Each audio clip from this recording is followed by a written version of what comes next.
सबसे पहले बात करेंगे पाकिस्तान और भारत की जंग में 10 तैयारे तबाह हो चुके थे।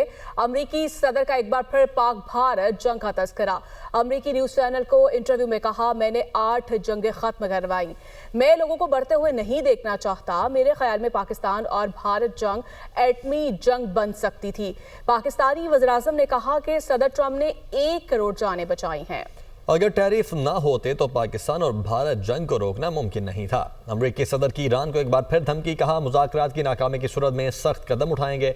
अमरीका और ईरान के दरमियान मुज़ाकरात का दूसरा दौर आइंदा हफ्ते मुतवक्के है। ईरान इस बार संजीदगी से बातचीत कर रहा है क्योंकि उसे अमरीकी फौजी ताकत का अंदाजा हो चुका है। मुज़ाकरात नाकाम हुए तो मशरिक़ वुस्ता में फौजी कार्रवाई की तैयारी के लिए एक और बहरी बेड़ा तैनात कर सकते हैं।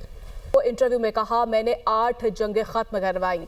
मैं लोगों को बढ़ते हुए नहीं देखना चाहता। मेरे ख्याल में पाकिस्तान और भारत जंग एटमी जंग बन सकती थी। पाकिस्तानी वज़ीर-ए-आज़म ने कहा कि सदर ट्रंप ने 1 करोड़ जानें बचाई हैं। अगर टैरिफ ना होते तो पाकिस्तान और भारत जंग को रोकना मुमकिन नहीं था। अमरीकी सदर की ईरान को एक बार फिर धमकी, कहा मुज़ाकरात की नाकामी की सूरत में सख्त कदम उठाएंगे।